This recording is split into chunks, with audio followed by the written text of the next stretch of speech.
السلام علیکم ورحمۃ اللہ وبرکاتہ۔ کیا حال ہے آپ سب کے؟ میں امید کرتی ہوں آپ سب ایمان و تقوی کی بہترین حالت میں ہوں گے۔ اللہ پاک آپ کو ہمیشہ اچھے حالوں میں رکھے، آمین یا رب العالمین۔ جو آج کا ہمارا سیشن ہے اس کو سٹارٹ کرتے ہیں۔ رب اشرح لی صدری ویسر لی امری واحلل عقدۃ من لسانی یفقہوا قولی، رب زدنی علما، اللہم ارنا الحق حقا وارزقنا اتباعہ وارنا الباطل باطلا وارزقنا اجتنابہ، اللہم فقہنا فی الدین، آمین۔ بسم اللہ الرحمن الرحیم۔ اللہ پاک سے دعا کریں گے جو میں نے سوچا ہے اس کو صحیح طریقے سے حق کے ساتھ بیان کرنے کی توفیق عطا فرمائے، آمین۔ آج کی جو ہماری موٹیویشن ہے وہ ہے میرج سیریز سے ریلیٹڈ، انشاءاللہ ہم اس پہ بات کریں گے آج۔ سب سے پہلے ہم یہ دعائیں یاد کریں گے جو اچھے رشتوں کے لیے، جو ان میرڈ ہیں اور میرڈ ہیں ان سب کے لیے، اپنی خوبصورت لائف بنانے کے لیے یہ دعائیں لازمی پڑھا کریں۔ میں آپ کو دعائیں بتا دیتی ہوں۔ ربنا هب لنا من ازواجنا وذرياتنا قرة اعين واجعلنا للمتقين اماما۔ اے ہمارے رب، ہمیں دے ہماری بیویوں اور ہماری اولاد سے آنکھوں کی ٹھنڈک اور ہمیں پرہیزگاروں کا پیشوا بنا۔ یہ اس کا ترجمہ ہے۔ دوسری دعا ہے، یہ آپ سب دعائیں یاد کر لیں اور لکھ لیں اپنے پاس اور یہ پڑھا کریں لازمی۔ اللہم انی اسألک زوجا صالحا فی الدنیا والآخرہ، یہ سیکنڈ دعا ہے ہماری۔ تھرڈ ہے ربی یسر لی جلیسا صالحا، یہ جتنی ہو سکے پڑھا کریں۔ ایک اور دعا ہے، اللہم انی اسألک حبک وحب من یحبک والعمل الذی یبلغنی حبک، یہ دعا بھی لازمی پڑھا کریں آپ لوگ۔ اس کا ترجمہ ہے، اے اللہ مجھے اپنی محبت دے اور ان لوگوں کی محبت تجھ سے محبت رکھتے ہیں۔ آپ یہ سب دعائیں لازمی یاد کر لیں۔ اللہ پاک آپ سب کی زندگیوں میں سکون عطا کرے۔ شریعت میں شادی کا مقصد یہ نہیں ہے جو آج کل ہم نے اپنا معمول بنا لیا ہے، مثلاً آرائش، زیبائش، کھانا، جہیز، کپڑے اور زیورات وغیرہ کا جب تک انتظام نہ ہو شادی نہیں ہوتی۔ رسم و رواج کی پابندی نے معاشرے میں یہ خرابی پیدا کر دی کہ غریبوں کی لڑکیاں بیٹھی رہتی ہیں۔ مسلمانوں کو تو کوشش یہ کرنی چاہیے کہ معاشرے کی ان خرابیوں کے خلاف جدوجہد کریں اور شادی کو اپنائیں۔ یہ انتہائی افسوس کی بات ہے، کثرت جہیز نے ایسی تکلیف دہ صورتحال اختیار کر لی ہے جس کی وجہ سے بہت سے والدین کے لیے اپنی لڑکیوں کا رشتہ کرنا ناممکن ہوتا جا رہا ہے۔ ان کے دن کا چین، رات کا سکون چھن گیا ہے، محض اس وجہ سے کہ وہ رشتہ کرنے والوں کی طرف سے منہ مانگا جہیز نہیں دے سکتے۔ ان کی زندگی اجیرن ہو گئی ہے۔ اسلامی معاشرے میں ان کو ختم کرنے ضروری ہے۔ اس سلسلے میں ان لوگوں کو خاص طور پر پہلے قدم اٹھانا چاہیے جو بے تحاشا جہیز دیتے ہیں، اور آگے آئیں اور اس برائی کو ختم کرنے میں تعاون کریں اور جہیز کی مقدار اتنی کم رکھیں کہ جو غریب لوگ بھی دے سکیں۔ لیکن بدقسمتی سے آج کے نادان و بیوقوف کم عقل حضرات نے لالچ میں آ کر مہر کی زیادتی، جہیز کے مطالبات اور رقم کی لمبی چوڑی فہرست تیار کر کے اس پاکیزہ آسان نکاح کو اتنا کٹن و دشوار بنا دیا کہ غریب و نادار لوگ شادی کے نام سے ہی لرز جاتے ہیں۔ رسول اللہ صلی اللہ علیہ وسلم کا فرمان ہے کہ تمہاری عورتوں میں سے بہترین عورت وہ ہے جو خوش روح اور ہنس مکھ اور اس کا مہر کم ہے۔ ایک اور حدیث میں حضرت عائشہ رضی اللہ تعالی عنہا سے مروی ہے کہ رسول اللہ صلی اللہ علیہ وسلم نے فرمایا، عورتوں میں زیادہ برکت والی عورت وہ ہے جس کا مہر کم ہے اور دینداری میں زیادہ سے زیادہ ہے۔ شادی بیاہ کے موقع پر ایک اور بیماری بہت ہی عام ہو گئی ہے اور وہ ہے بے پردگی اور مردہ عورت کا باہمی اختلاط۔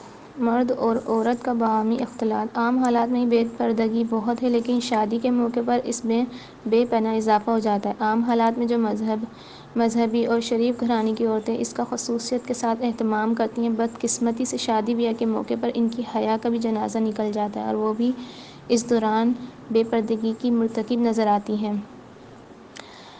پیاری بہنوں، حیا عورت کا زیور ہے۔ جس عورت میں حیا کا مادہ جتنا ہوگا اتنا ہی زیادہ پردے کا انتظام اہتمام کرے گی، اپنی عزت عصمت کی حفاظت کرے گی، اور جس کے اندر حیا کا ذرہ برابر مادہ نہ ہوگا، بے پردگی اور آزاد نسواں کے نعرے لگاتی بے پردہ روڈوں بازاروں میں نظر آئے گی۔ پردے کے بارے میں بہت سارے احکام مل جاتے ہیں۔ حضرت ام سلمہ رضی اللہ عنہا سے مروی ہے کہ حضرت میمونہ رضی اللہ تعالی عنہا رسول اللہ صلی اللہ علیہ وسلم کی بارگاہ میں حاضر تھیں کہ اس دوران نابینا صحابی حضرت ابن مکتوم رضی اللہ عنہ تشریف لائے تو حضور صلی اللہ علیہ وسلم نے فرمایا، کہ تم دونوں حضرت ابن مکتوم رضی اللہ عنہ سے پردہ کرو۔ میں نے عرض کیا یا رسول اللہ صلی اللہ علیہ وسلم، کیا یہ نابینا نہیں ہیں؟ یعنی یہ تو ہمیں نہیں دیکھ سکتے۔ تو حضور صلی اللہ علیہ وسلم نے ارشاد فرمایا، کیا تم دونوں بھی نابینا ہو اور کیا تم ان کو نہیں دیکھ سکتی؟ یعنی اگر وہ نابینا ہیں تو تم نابینا نہیں۔ جس طرح مرد غیر عورت کو نہیں دیکھ سکتا، اس طرح عورت بھی اجنبی مرد کو نہ دیکھے۔ شادی بیاہ کی بیہودہ رسومات میں سے ایک رسم گانا باجا بھی ہے۔ فی زمانہ شادی کی دیگر تقریبات میں گانا باجا، ڈھول دھمکے اور ناچ وغیرہ کی مذموم اور غیر شرعی رسم کا بڑی دھوم دھام سے اہتمام ہوتا تھا، اور جس شادی میں اس قسم کی خرافات بیہودگی نہ ہو اسے میت والے گھروں کا تصور کیا جاتا ہے اور شادی کو جنازے کا نام دیا جاتا ہے۔ آج کی شادیوں میں دو طرح کا ناچ گانا ہوتا ہے۔ ایک ہوتا ہے خود گھر کے لوگوں کا ڈانس کرنا اور ایک بلوا کر لوگوں سے نچوانا۔ حدیث پاک میں ہے کہ جس طرح بدکاری زنا ہے، اسی طرح آنکھ سے دیکھنا، کان سے سننا، پاؤں سے چلنا وغیرہ ان سب باتوں سے زنا کا گناہ ہوتا ہے، اور پھر گناہ کو کھلم کھلا کرنا شریعت میں اور بھی برا ہے۔ حضرت انس رضی اللہ عنہ سے مروی ہے کہ رسول اللہ صلی اللہ علیہ وسلم نے ارشاد فرمایا، دو آوازیں ایسی جن پر دنیا اور آخرت میں لعنت ہے، پہلی خوشی و مسرت کے موقع پر گانا باجا اور دوسری مصیبت کے وقت چلانا پیٹنا وغیرہ۔ آج کل شادی بیاہ اور دیگر تقریبات میں آتش بازی اور ہوائی فائرنگ کا بھی بڑے زور و شور سے اہتمام کیا جاتا ہے، جس میں روپیہ پیسہ تو فضول میں اڑ ہی جاتا ہے، بلکہ بعض اوقات آتش بازی جانی نقصان کا ہی باعث بنتی ہے، اور اس طرح بے شمار شادیاں خوشی کے بجائے غمی میں تبدیل ہو جاتی ہیں، اور ایسی شادیاں باراتوں کے بجائے جنازوں میں تبدیل ہو جاتی ہیں۔ آتش بازی کی اس بیہودہ اور نقصان دہ رسم پر فضول خرچ کرنے والوں کے بارے میں بے شمار وعیدیں آئی ہیں، اور ایسے لوگوں کی شیطان کا بھائی کہا گیا ہے۔ شادی بیاہ کے دوران ویڈیو فلم کے ساتھ ساتھ تصویریں بنانے کا بھی خوب اہتمام کیا جاتا ہے۔ یہ بھی ناجائز و حرام ہے، کیونکہ احادیث مبارکہ میں تصویر کھینچنے اور بنوانے والے کے بارے میں بے شمار وعیدیں آئی ہیں۔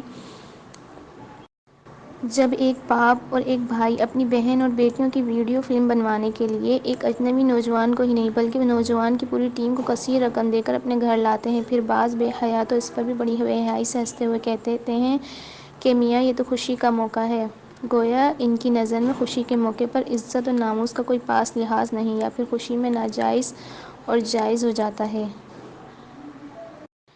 شادی بیاہ کی رسومات میں سے ایک رسم یہ بھی ہے کہ قبل نکاح دولہا دلہن ایک دوسرے کو انگوٹھی پہناتے ہیں۔ یہ ناجائز ہے، کیونکہ لڑکا اور لڑکی نکاح قائم ہونے سے پہلے ایک دوسرے کے لیے اجنبی ہیں اور غیر محرم بھی، یعنی جن سے شریعت نے پردے کا حکم فرمایا ہے، لہٰذا نہ تو وہ ایک دوسرے کو نکاح سے پہلے دیکھ سکتے ہیں اور نہ ہی چھو سکتے ہیں، اور انگوٹھی پہنانے میں ایک دوسرے کو چھونا اور دیکھنا لازم آتا ہے، لہٰذا یہ ناجائز ہے۔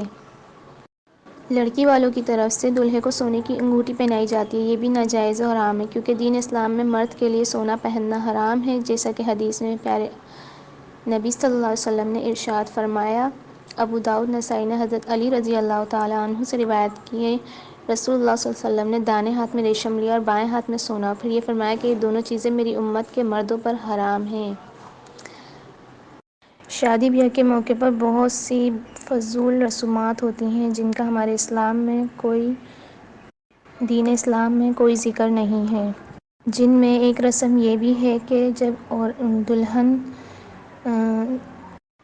دلہن رخصت ہو رہی ہوتی ہے تو اس کے بھائی اس کے سر پر قرآن رکھتے ہیں، تو اس رسم کا ہمارے دین اسلام میں کوئی ثبوت نہیں ملتا ہے، اور ایسی بہت ساری رسومات ہیں جو ہمارے دین اسلام میں کی جا رہی ہیں۔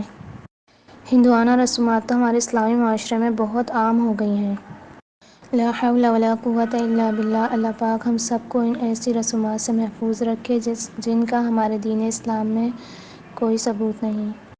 عورت کے لیے لازم ہے کہ وہ اپنے شوہر کی بات مانے۔ عورت کی دوسری بڑی ذمہ داری اپنی عزت و آبرو و عصمت کی حفاظت ہے۔ عورت کوئی ایسا کام نہ کرے جس سے اس کی عزت پر کوئی حرف آئے۔ ازدواجی زندگی کی خوشی کا راز ایک دوسرے پر اعتماد کرنا ہے۔ اگر کوئی بھی ایسا کام عورت کرتی ہے جس سے مرد کے دل میں شک پیدا ہو جاتا ہے، اعتماد ختم ہو جاتا ہے، تو اس سے ازدواجی زندگی کی خوشیاں ختم ہو جاتی ہیں۔ یہ اعتماد بہت ضروری ہے، اور اس کے لیے اپنی عزت اور عصمت کی حفاظت کریں، خصوصی حفاظت کریں۔ نبی صلی اللہ علیہ وسلم نے فرمایا، عورت میں جب 5 وقت کی نماز پڑھے، اپنی آبرو کی حفاظت کرے، اپنے شوہر کی فرمانبرداری کرے تو وہ جنت کے جس دروازے سے چاہے داخل ہو جائے۔